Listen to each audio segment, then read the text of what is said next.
Bom dia a todos.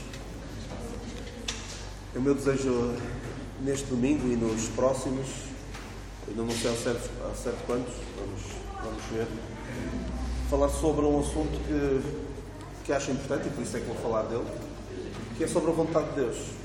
Todos nós já ouvimos muita coisa, já ouvimos livros, provavelmente já tivemos posições das quais agora pensamos onde é que eu tinha a minha cabeça na altura para pensar isto.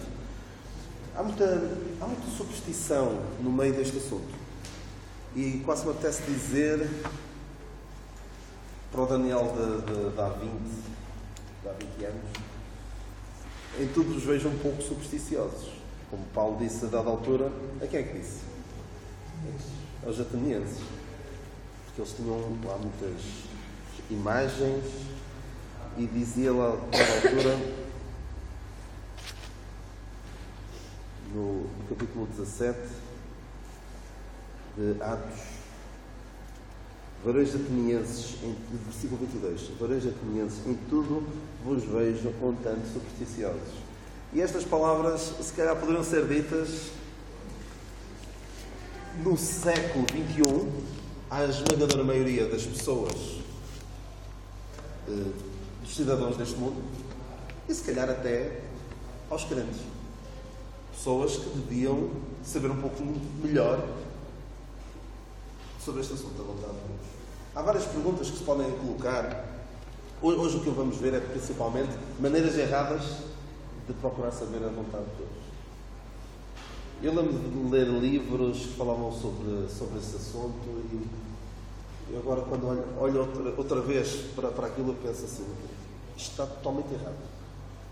Porque alguns deles baseiam-se na Bíblia, mas em algo que não está em vigor hoje. E nós, para sabermos a vontade de Deus, é muito importante percebermos o que é que Deus já anda a fazer, o que é que Deus pretende, o que é que Deus quer para nós hoje. E um estudo muito simples sobre a vontade de Deus, mais do que ir ver maus exemplos que até estão na Bíblia, basta procurar a expressão vontade de Deus. E encontramos muito. Às vezes há aquela coisa: qual será a vontade de Deus para a minha vida, isto e aquilo, e não se preocupam com o básico. Coisas que a Bíblia diz claramente: esta é a vontade de Deus. Ou Deus quer. Alguém sabe dizer uma frase, completar esta frase? Deus quer. Exatamente. É o básico. É o básico. Todos os homens sabem bem ao conhecimento da verdade. E há pessoas que, se calhar, querem saber a vontade de Deus, nem sequer salvação. Ou até podem ser salvas, mas ainda não vieram ao conhecimento da verdade. E se calhar também não estão muito preocupadas em saber a verdade. Então, há algumas questões muito importantes que podem ser colocadas. Questões como: onde devo viver? Com quem devo casar? Que trabalho devo ter? Perguntas que são importantes a responder. A resposta a esta pergunta, para mim, está em 2 Timóteo. É só uma brincadeira, não preciso de ir ver. 2 Timóteo 4:21. Eu abri a Bíblia e o que é que diz aqui 2 Timóteo 4:21? Com quem deve casar? Procura vir antes do inverno. Eubulo e Púdens e Lino e Cláudia. E todos os irmãos de saúde. Claro, não é assim que vamos procurar saber a vontade de Deus. Senhor, com quem é que eu devo casar? A Bíblia está aqui. É isto mesmo. Não, isto é superstição pura. Todos vocês já devem ter ouvido aquela história de alguém que queria saber a vontade de Deus. Ou foi alguém que queria saber a vontade de Deus, ou um pregador daqueles que pregam assim o que lhe aparece à frente e começam a falar. Abriu a Bíblia e a primeira passagem era sobre Judas que teve enforcado, não era? E depois, não gosto desta, não vou fazer isto, não pode ser esta a vontade de Deus, então vou procurar outra. Vai tu e faz o mesmo. Também é uma outra passagem que diz: vai tu e faz o mesmo. E eu acho que não pode ser, não. E o que faz? Faz outra vez. E o que faz depressa. Também disse o Senhor: ajudas, não é? Faz depressa. Claro que não é minimamente sensato procurar conhecer a vontade de Deus desta maneira. Mas há pessoas que fazem um bocado assim. Abrem a Bíblia e o Senhor vai querer dizer-me alguma coisa com isto. E às vezes há passagens que não se aplicam minimamente a nós. E eu tenho dito isto várias vezes. E não me canso. antes de querermos aplicar a um versículo da Palavra de Deus, devemos compreendê-lo. E provavelmente, depois de compreendermos no seu contexto, pensamos, não, isto não é para mim. Isto não me diz respeito. Preciso compreender o que é que aquilo quer dizer. Mas muita gente está preocupada é aplicar. Aplicar tudo. E há passagens, de facto, não se aplica por nós. Houve uma outra pessoa, uma história que vocês provavelmente não conhecem, isto faz mais sentido na América. Havia um crente que estava com problemas financeiros na sua empresa, tinha uma empresa, e estava com dificuldades. E houve alguém que disse, dei-lhe este conselho, abre a Bíblia e o Senhor vai revelar a tua vontade, a sua vontade. E ele abriu, fez isso, e passados uns dias encontrou este crente que tinha dado este conselho, e ele disse, então, fizeste aquilo? Como é que... sim, graças a Deus. Abri a Bíblia, e abri a Bíblia no capítulo 11. E o capítulo 11 dos Estados Unidos diz respeito às insolvências. Ou seja, ele basicamente declarou insolvência para resolver o seu problema.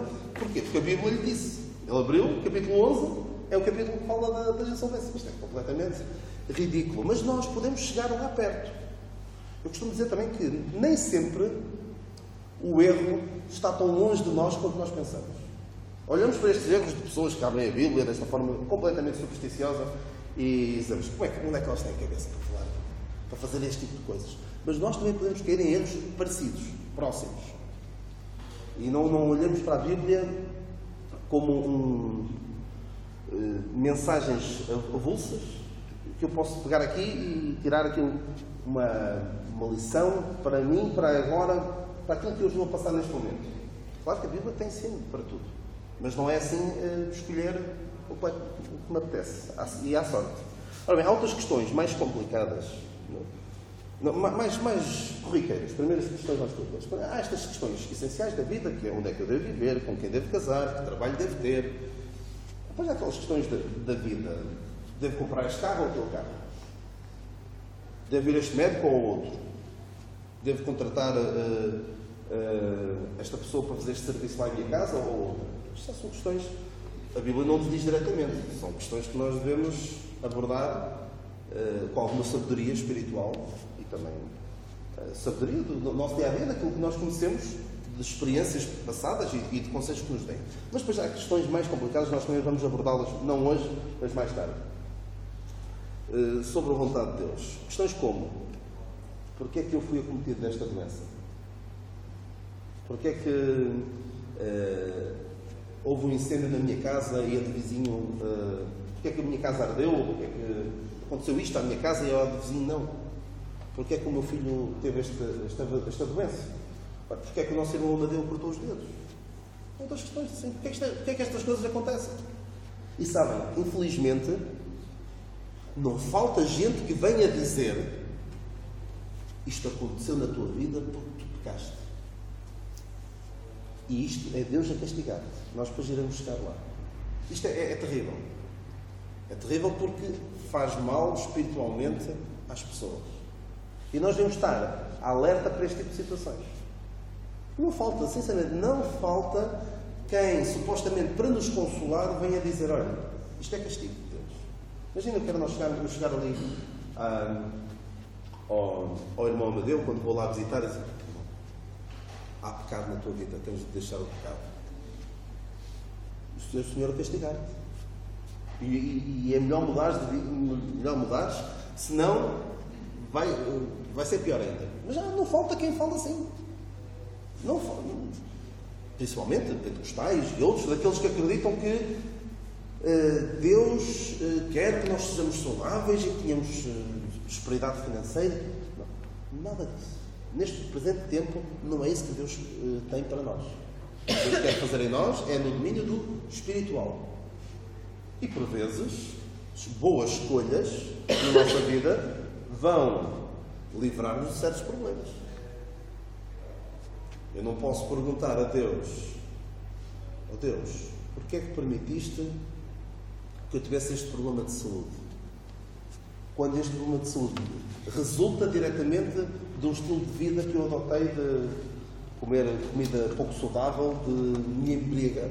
Eu não, mas a pessoa... Eu já cometi este erro de dizer que eu embriago com frequência. Mas não é isso, não é? Foi há umas semanas. Imaginem alguém que pergunta: oh Deus, porquê é que eu tive esta cirrose? Porquê é que me diz que isto acontecesse? Embriagas com frequência, é natural que isto aconteça. Boas decisões. Ou seja, nós sendo crentes, mais facilmente iremos tomar decisões, isto vamos baseado na palavra de Deus, mais facilmente iremos tomar decisões que serão boas não só espiritualmente, mas até fisicamente. Uma pessoa que seja promíscua sexualmente, muito mais provavelmente vai apanhar uma doença. Uma pessoa que fuma vai mais facilmente ter um cancro no pulmão. Uma pessoa que bebe vai ter mais facilmente doenças relacionadas com isso. Mas por vezes há situações que nos acontecem na vida que nós pensamos: mas porquê que isto não aconteceu? Porquê, Senhor? E é importante que nós saibamos porquê que estas coisas acontecem. E já digo já para quem puder não estar cá, não é Deus a castigar por causa de tudo que tu fizeste. É assim, tu já fizeste mal o suficiente para merecer tudo e mais alguma coisa. Eu já pequei, e vocês também já pecaram, o suficiente para Deus vos mandar todo tipo de coisas mais que vocês possam imaginar. Mas é a sua graça que permite que essas coisas não nos atinjam. Por isso é que este ardil destas pessoas que lhe dizem: olha, isto é pecado na tua vida.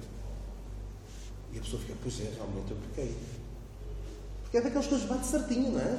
É como aquelas coisas genéricas nos horóscopos que dizem qualquer coisa e realmente é verdade, bate certo. Bate certo com toda a gente. Acontece a toda a gente. Toda a gente peca. E, portanto, se alguém me diz: olha, isto que aconteceu na tua vida é por causa do pecado na tua vida. Isso realmente é verdade. Bate certo porque eu peco. Mas não é consequência. Deus hoje não castiga os crentes da forma como castigava antes. Eu estou a adiantar um bocadinho em relação ao que vou dizer. Mas eu vou voltar a dizer depois. Por exemplo, sempre que alguém teve uma consequência do seu pecado, não uma consequência direta. Dou-vos um exemplo. David, o seu filho, bebé, morreu. Porquê? Porquê é que morreu? O filho que ele teve com Batseba, porquê é que morreu? Consequência do adultério e de ter mandado matar o Urias. O que é que houve ali que não há hoje? Houve alguém para dizer: olha, isto aconteceu por causa disto. Ok? Corinto, as pessoas estavam a morrer. Não era? Porque agora podemos dizer: isto já é a dispensação da graça. É verdade. Mas havia alguém para dizer: olha, vocês estão a morrer e ficar doentes por causa disto. Paulo fala isso aos Coríntios 11, 1 Coríntios 11. Hoje, e eu revolto-me, fico furioso mesmo, porque a palavra de Deus está em causa, quando alguém, perante situações que acontecem hoje, diz: olha, isto está a acontecer por causa daquilo. E não faltou quem viesse dizer há 2 meses, 3 meses, quando Portugal estava de luto, viesse dizer: os incêndios são castigo de Deus por causa da idolatria. Vejam, desde que o Papa veio a Portugal, foi só de catástrofes, incêndios e tudo mais. Isto tem a ver todos os anos, infelizmente. E se calhar já houve piores.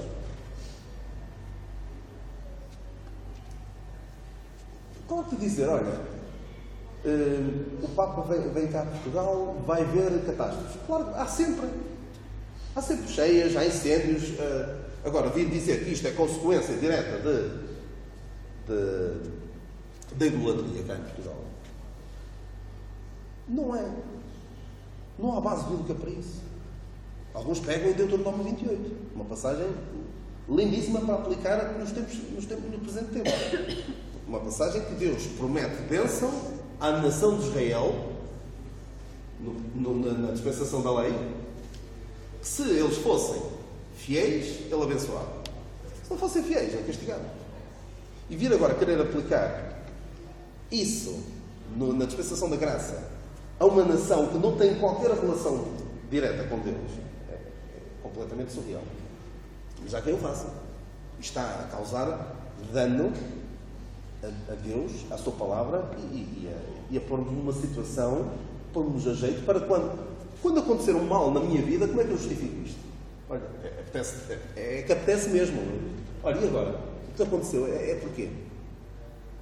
Sejamos sábios, não sejamos supersticiosos. E temos de ir à Bíblia, ver o que é que a Bíblia diz sobre estes assuntos. Senão vamos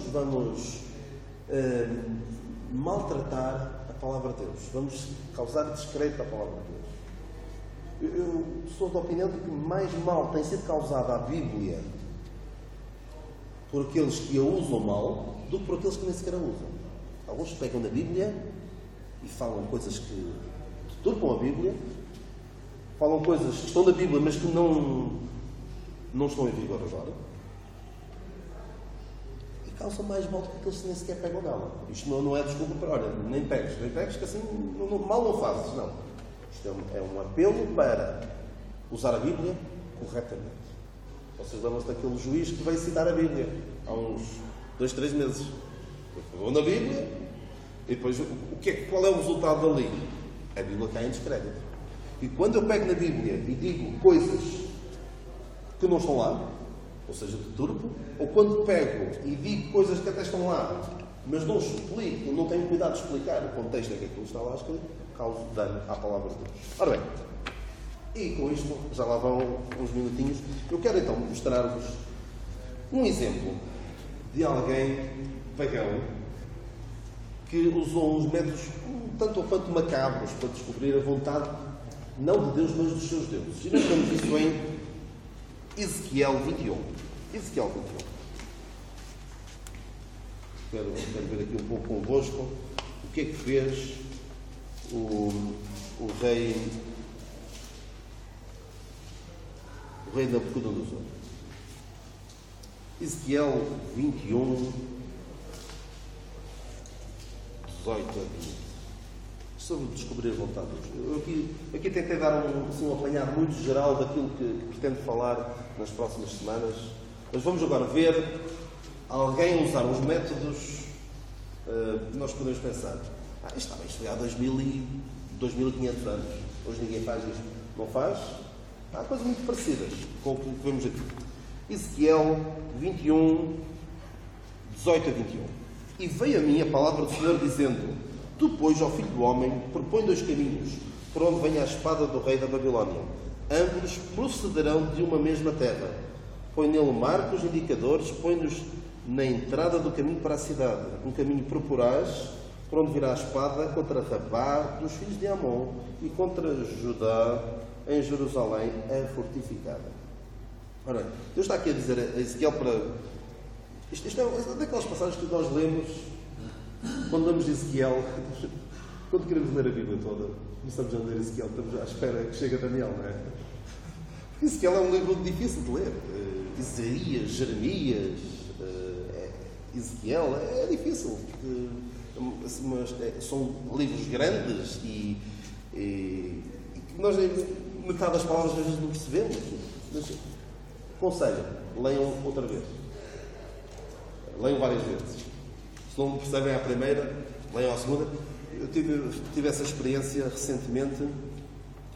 Li a Bíblia toda em relativamente pouco tempo, tinha tempo disponível.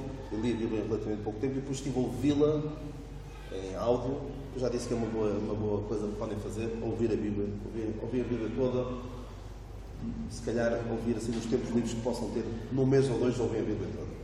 E as coisas vão começando a ficar mais nítidas na nossa mente e a perceber melhor como é que uns acontecimentos se ligam aos outros. Mas aqui Ezequiel, realmente, se fosse a ler isto, se calhar desta vez que li, nem parei muito para perceber esta passagem. Mas à espera é que isto passe e chegue a Daniel, chegue ao Novo Testamento, que é mais, são coisas passagens mais fáceis de ler. Então, ele está a dizer a Ezequiel para construir um modelo que servisse de uma ajuda visual. Isto aqui propõe 2 caminhos, põe marcos. Porque que Deus tratava com a nação de Israel como crianças, como os filhinhos, pequenininhos. E eles precisavam de coisas palpáveis, visíveis, que pudessem perceber melhor. Por isso é que, por exemplo, as pessoas de escola local costumam usar bonequinhos. Eu lembro-me do flanelógrafo, não é? Se falava aquelas imagens, para ajudar a perceber. Se fosse só assim a falar, como eu estou a fazer agora, crianças até para adultos, às vezes é difícil, quanto mais para crianças com 3, 4, 5 anos. E com a nação de Israel também era assim, é preciso coisas muito básicas para eles perceberem, que são os filhinhos de Israel.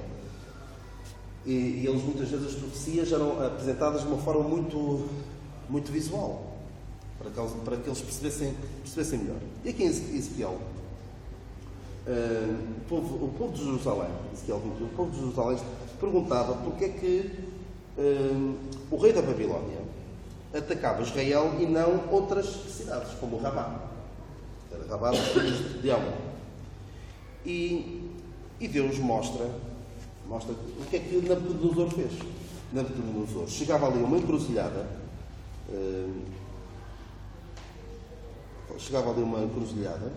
porque põe 2 caminhos, ali no início do versículo 18. Ele tinha 2 caminhos, e ele depois, no versículo 21, ele punha-se a adivinhar o que é que havia de fazer. Não é? Porque o rei da Babilónia parará na encruzilhada, no cimo dos 2 caminhos, para fazer adivinhações. Aguçará as suas frechas, consultará os terafins, atentando nas entranhas. Ou seja, ele ia procurar perceber, destas formas, vamos ver rapidamente, qual seria a vontade dos deuses. Claro que é importante perceber que Deus estava por trás daquilo. Deus estava a conduzir as coisas para que as adivinhações caíssem em atacar Jerusalém. E porquê? Para castigar Jerusalém pelo seu pecado. Era no tempo em que Deus agia para com o seu povo assim. Se portas-te mal, vais ser castigado. E esta situação de vou atacar Rabá ou vou atacar Jerusalém, para eles era muito importante, porque muitas guerras foram ganhas ou perdidas mediante tomar um caminho ou tomar outro. Há quem diga que, por exemplo, o Hitler, a decisão de atacar a Rússia foi, alguns já terão estudado isso mais recentemente, a decisão de atacar a Rússia foi um descalabro. A União Soviética? Se calhar na altura a União Soviética. E para o leste da Europa. Porque perdeu a guerra muito provavelmente por causa disso. E mesmo Napoleão, em tempos, também tentou atacar a Rússia e foi um descalabro e foi o início da queda do seu império. Mas aqui o Nabucodonosor também parou ali, numa bifurcação. Vou para Jerusalém ou vou para Rabá? Então o que é que ele fez? Ele fez aqui, lemos aqui, fazer adivinhações. Estas adivinhações são as formas como ele procurava descobrir qual era a vontade do seu Deus. Nós vemos aqui, aguçará as suas frechas. As suas frechas, consultará os terafins, atentando nas entranhas. Aguçar as frechas, não sabemos ao certo, mas talvez pusesse numa flecha, pusesse o nome de Jerusalém, na outra de Rabá, atirava as setas e a que fosse mais longe era a que atacaria. Descobriria assim, eventualmente. Há pessoas, ainda hoje, que para tomar uma decisão, atiram moeda ao ar. Não é muito diferente. Eu devo atirar moeda ao ar para tomar uma decisão? É isso que vai... Uma decisão importante, atenção, não é... Se for num teste de escolha múltipla, quem é que nunca fez pim-pam-pum, não é? Se bem que o pim-pam-pum, dependendo do sítio onde se começa, tem um certo número de sílabas, por isso não é bem santo, não é? Um bocadinho de matemática ajuda-nos a perceber que se eu quero que caia, não sei, uma certa determinada pessoa, é uma questão de... é mesmo matemática. Ora bem, mas a ideia é esta. Ele tirava as setas e, quando fosse mais longe, seria a correta. Depois, os terafins eram ídolos que ele trazia com eles e provavelmente traria aos sacerdotes, as pessoas que estabeleciam a ligação entre Nabucodonosor e os seus deuses. E trazia também, tentando nas entranhas. provavelmente, ele sacrificava um animal e, dependendo das entranhas do animal, do que ia lá dentro, se tomava uma decisão ou outra. Isto parece assim uma coisa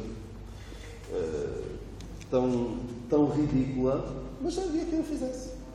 E nós podemos pensar, nenhuma pessoa inteligente hoje busca orientação em tais práticas supersticiosas. O que é tiras uma flecha, vais perguntar aqui a um boneco qual é a decisão que deves tomar, vais abrir a barriga a um animal e ver lá dentro qual é o caminho a seguir.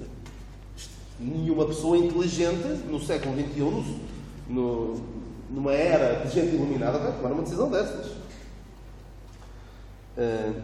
Há pessoas que lançam uma moeda, olham para a forma das folhas de chá. Há pessoas que consultam feiticeiros de voodoo, alguns que lançam ossos de galinha para discernir a vontade dos seus deuses. Há toda e mais alguma coisa. Há pessoas até com algum estatuto social, que não tomam uma decisão importante nas suas vidas, na sua carreira, sem consultar primeiro o seu tarólogo, o horóscopo, claro, mas essas pessoas não basta só ler um horóscopo, que depois é engraçado. Se calhar, se comprarem uma revista,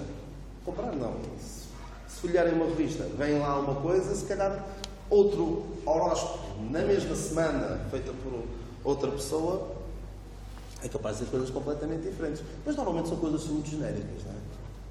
E sabem uma coisa? Nos horóscopos, eu sinceramente, nunca consultei. Ou seja, consulta, se calhar acabei por ler, mas não, olha, deixa ver se é isto que vai acontecer esta semana. Se é uma boa semana para investir ou para... Não o faço.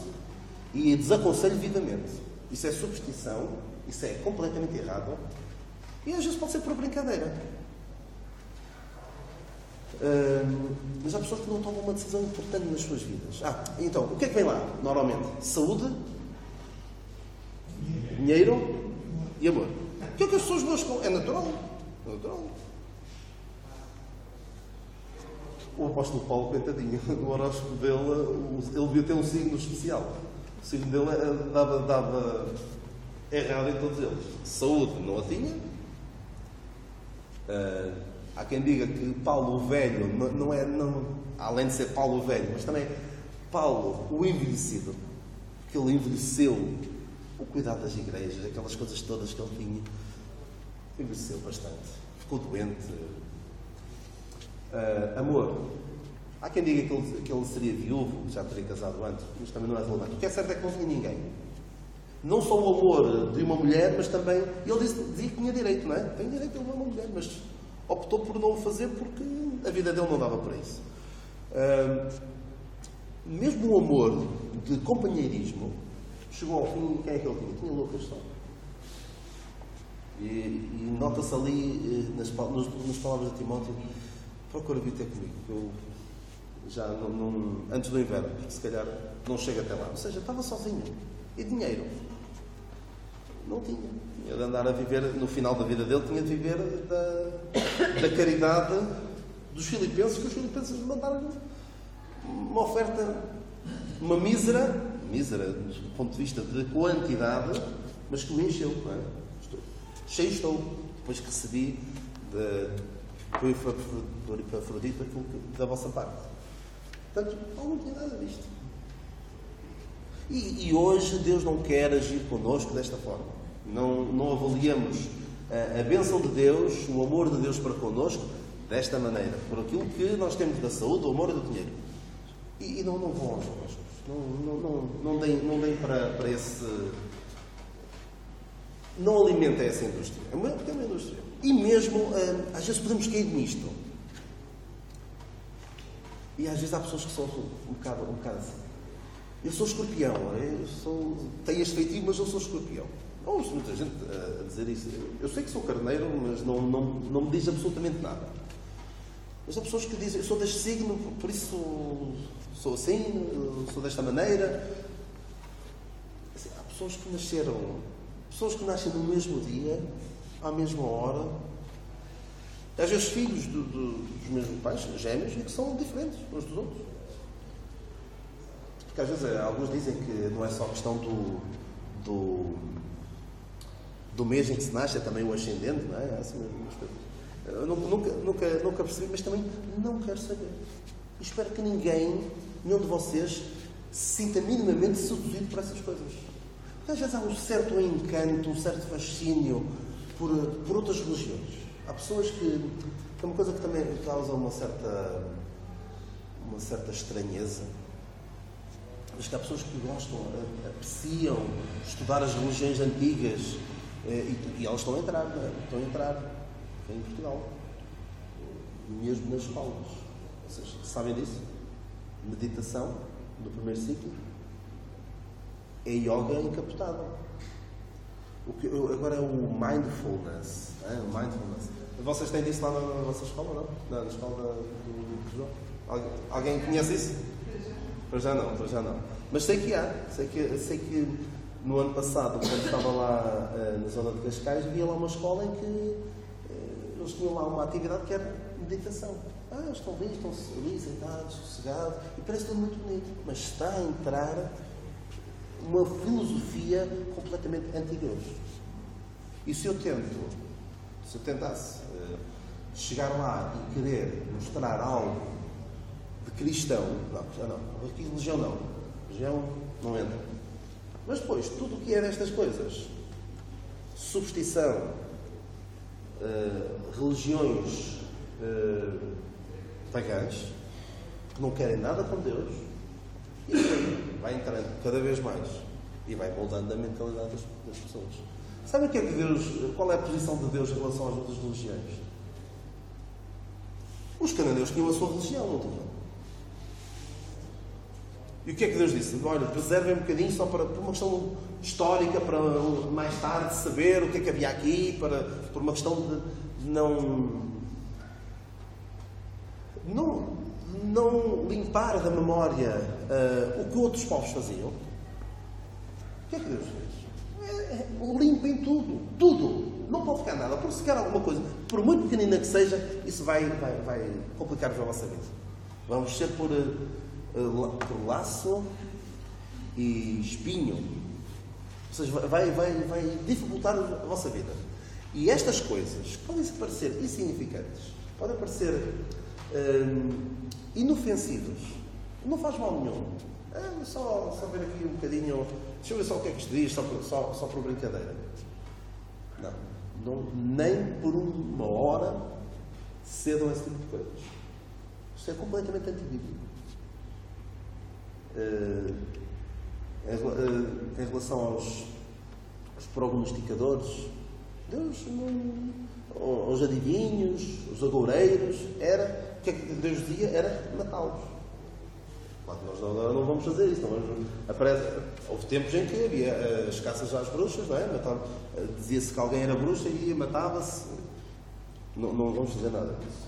Mas há muito disto por este mundo fora, e nós devemos estar atentos e evitar ao máximo. Quero só ler uma passagem convosco, Isaías 47:13, e temos de terminar, já passou da hora.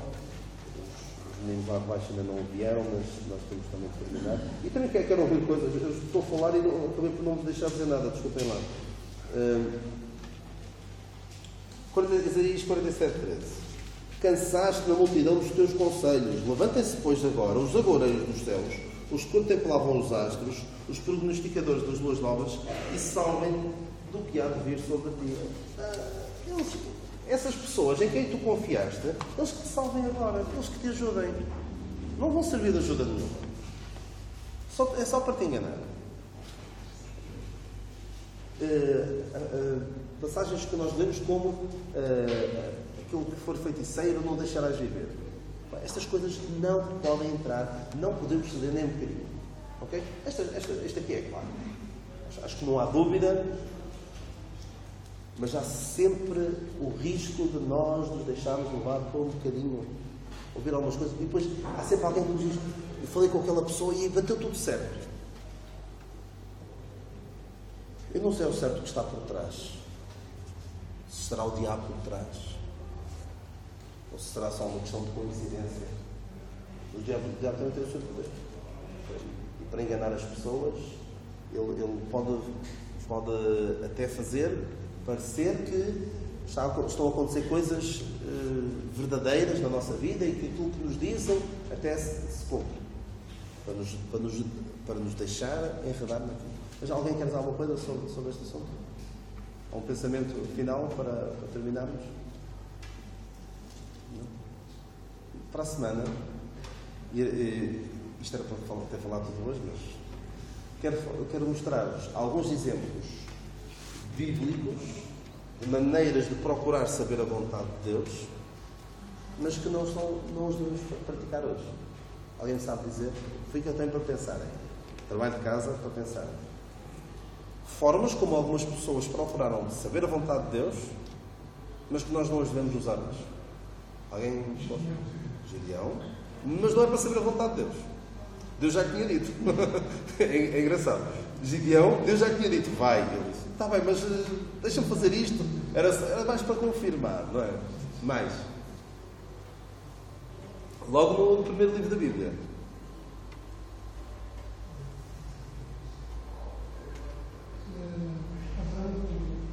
O servo de Abraão, exatamente. Mas ali, para ele chegar àquele ponto, primeiro teve de ir ao sítio certo. Era ali que ele tinha de ir. Imaginem que ele tinha ido a outro sítio. Já não ia ter uma boa opção, de certeza. E há outros exemplos. Há aqueles que dizem, eu orei sobre este assunto e senti paz. Sabem quem é que também sentiu muita paz? Que até dormiu. Quando estava... Eu costumo... Este argumento... o nome que ideia é recente. Mas eu dou este argumento, eu senti paz. Eu sinto paz sobre esta decisão que tomei.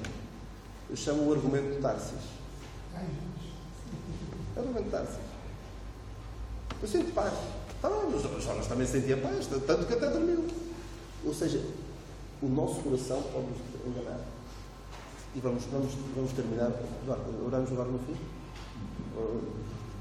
Sim, Jonas vai terminar. Okay. Então continuamos para a semana. Com este vamos ver estes exemplos bíblicos, mas não sensacionais. Ou seja, Deus não pretende que nós o façamos. E ao fazê-lo, não iremos estar a honrar a Deus. Deus honrou a fé do servo de Abraão. Deus honrou, não sei se será a fé de Gideão, honrou uma certa incredulidade, uma certa... o Senhor sabia o que é que tinha no coração dele, mas hoje não honra dessa maneira. Eu não vou dizer, Senhor, se for da tua vontade... Aqui eu vi uma história. Era um irmão nosso que contava quando... mas ele agora percebe que estava errado. Senhor, se for da tua vontade que aquela mulher seja para mim, que ela esteja lá, que ela esteja na reunião. Isso é superstição. Ok, vamos ficar por aqui.